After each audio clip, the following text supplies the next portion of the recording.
आज हम सामूहिक सौदेबाजी विषय पर चर्चा करेंगे। श्रमिकों में सामूहिक सौदेबाजी शब्द का सर्वप्रथम प्रयोग 1891 में किया गया। सामूहिक सौदेबाजी मजदूरों और सेवायोजकों के संगठित दलों द्वारा कार्य की संपूर्ण शर्तों के संबंध में सौदा करने की क्रिया का नाम है। ई बोल्डिंग कहते हैं कि सामूहिक सौदेबाजी श्रम का मूल्य संगठित क्रेताओं और विक्रेताओं के बीच निश्चित करने की क्रिया का नाम है। इंसाइक्लोपीडिया ऑफ सोशल साइंसेज के अनुसार सामूहिक सौदेबाजी एक प्रक्रिया है।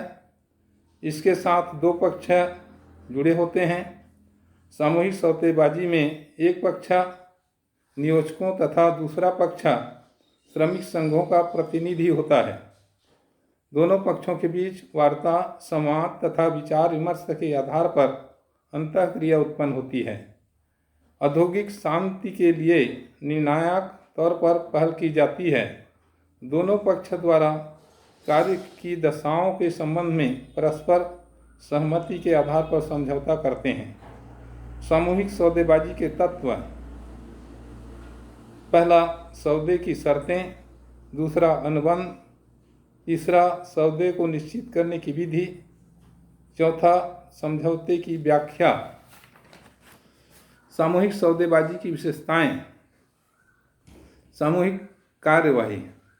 सामूहिक सौदेबाजी के अंतर्गत सारे कार्य कर्मचारी या संघ तथा नियोक्ताओं के बीच आपसी सहयोग के आधार पर की जाती है। दूसरा, एक गतिशील प्रक्रिया है।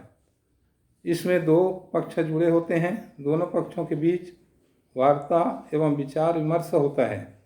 दोनों पक्षों में अंतःक्रिया होती है। तीसरा, लोचशील। दोनों पक्ष हठवादिता छोड़कर अपनी समस्याएं सुलझाते हैं। किसी पक्ष को कम या किसी को अधिक लाभ की दशा समझौते से होती है। चौथा, उत्तेजना तथा अनुक्रिया। सामूहिक सौदेबाजी के अंतर्गत दोनों पक्षों को वार्ता होती है। दोनों पक्षों में उत्तेजना रहती है। दोनों उत्तेजना के आधार पर परस्पर अनुक्रिया करते हैं। पांचवा, सतत प्रक्रिया। सामूहिक सौदेबाजी की प्रक्रिया सतत चलती रहती है। छठवां, पूरक प्रक्रिया। सामूहिक सौदेबाजी प्रबंध या श्रमिक संघ में प्रतियोगिता पर आधारित है। सातवां, जटिल प्रक्रिया। किसी भी मामले पर दूसरे पक्ष को संतुष्ट करना आसान नहीं है। विभिन्न प्रकार के आंकड़ों, तथ्यों, सूचनाओं एवं तर्कों की सहायता से यह संभव है। आठवां, परस्पर सहमति। समझौता तथा अनुबंध रखने वाले पक्षों की सहमति आवश्यक है। सामूहिक सौदेबाजी के उद्देश्य: पहला, श्रमिक संघों की समस्या। प्रबंधक श्रमिक संघों की मान्यता के प्रश्नों को अक्सर लंबित रखता है। फलतः सामूहिक सौदेबाजी के अंतर्गत श्रमिक संघों की मान्यता का प्रश्न उठाया जाता है। दूसरा, स्वतंत्रता का अधिकार।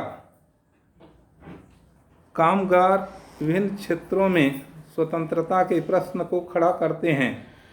फ्रांस की राज्य क्रांति ने स्वतंत्रता के चिंतन को नई उत्तेजना प्रदान की है। तीसरा, सामूहिक न्याय। दुर्घटना होने अथवा बीमार होने पर कामगारों के आवास, मनोरंजन, सेवानिवृत्ति तथा बच्चों की शिक्षा के प्रश्न के क्षेत्र में सामाजिक न्याय की जाती है। चौथा, समानता का अधिकार। सामूहिक समझौते का प्रमुख उद्देश्य समानता के नियमों की रक्षा के साथ संबंधित है। पांचवा, कामगारों की शोषण से रक्षा। उचित मजदूरी तथा वेतन देने में प्रबंधकों द्वारा कोई दिलचस्पी नहीं दिखाई जाती है। सामूहिक सौदेबाजी का मुख्य उद्देश्य कामगारों के शोषण के खिलाफ सुनिश्चित समझौता करने से संबंधित है।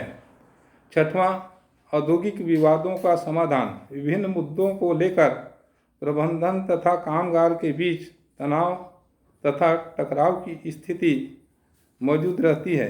फलतः औद्योगिक विवाद की स्थिति उत्पन्न होती है। सामूहिक सौदेबाजी एक लोकतांत्रिक प्रक्रिया है। 7वां, औद्योगिक शांति की स्थिति उत्पन्न होती है। सामूहिक सौदेबाजी की आवश्यकता एवं महत्व। अंतर्राष्ट्रीय श्रम संगठन के अनुसार सामूहिक सौदेबाजी के आधार पर कामगारों की स्थिति में सुधार होता है, कामगारों को नई जिंदगी प्राप्त होती है। पहला, इस सहकारिता। संगठन के प्रबंधक किसी कार्य को न्यूनतम लागत पर जल्दी पूर्ण कराना चाहता है।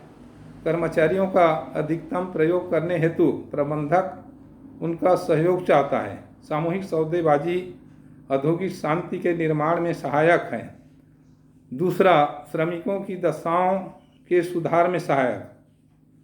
श्रमिकों की मजदूरी, काम के घंटे, कार्य की अच्छी दशाएं आदि के क्षेत्र में प्रचुर सहायता मिलती है सामूहिक सौदेबाजी से। तीसरा, स्वेच्छाचारिता पर नियंत्रण।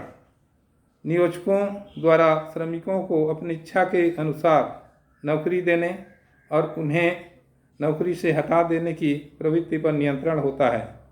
चौथा, आर्थिक व सामाजिक प्रगति होती है। पांचवा, स्वस्थ संबंध का विकास होता है। छठवां, स्थायी औद्योगिक शांति बनाए रखने में सहायक होता है। सातवां, जिम्मेदारी का एहसास होता है। भारत में सामूहिक सौदेबाजी के असफलता के कारण कई कारण हैं, जिनमें प्रमुख निम्नलिखित हैं। पहला, भारत में सुदृढ़ संघों का अभाव है। दूसरा, यहाँ श्रम संघों की बाहुल्यता है। पांचवा, भारत में असंगठित श्रमिकों के कारण भी सामूहिक सौदेबाजी सफल नहीं है। नेक्स्ट, समस्याओं के निपटारे में विलम्ब होती है। नेक्स्ट, श्रमिक व प्रबंधन के अच्छे संबंधों का अभाव है। और लास्ट है, वैयक्तिक अनुबंधों की प्रधानता है आदि।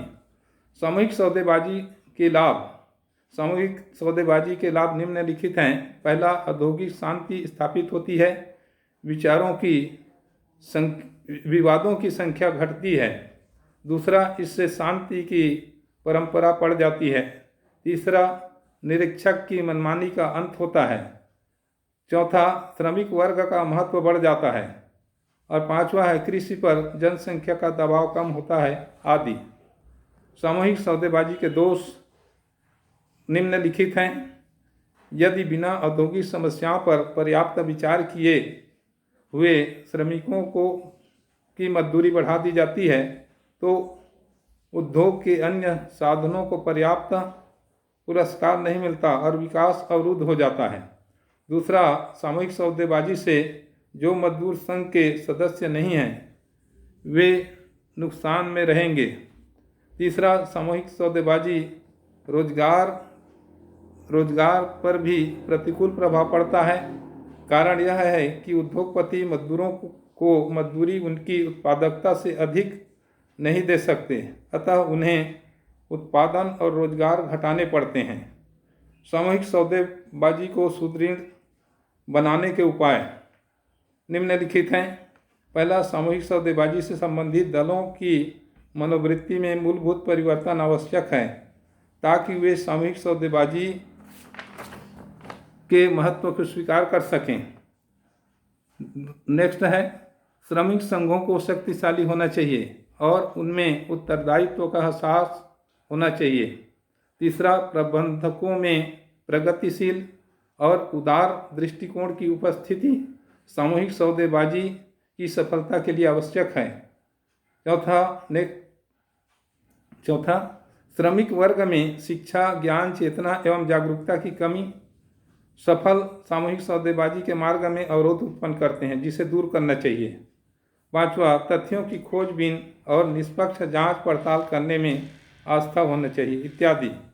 विगत वर्षों में भारत सरकार ने सामूहिक सौदेबाजी को प्रोत्साहन देने के उद्देश्य से श्रमिक शिक्षा योजना, प्रबंध में श्रमिकों की सहभागिता योजना, अनुशासन संहिता का विकास, कारखाने में कार्य समितियों आदि की व्यवस्था की है। इसके अतिरिक्त त्रिदलीय सम्मेलनों, संयुक्त परामर्श बोर्डों, औद्योगिक समितियों ने भी सामूहिक सौदेबाजी पद्धतियों के संचालन में व्यापक सहायता दी है। भारत में सामूहिक सौदेबाजी के क्षेत्र में सनह सनह वृद्धि हो रही है और यदि प्रोत्साहन मिले तो यह देश के औद्योगिक शांति और संपन्नता की ओर देश को औद्योगिक शांति और संपन्नता की ओर ले जा सकती है। धन्यवाद।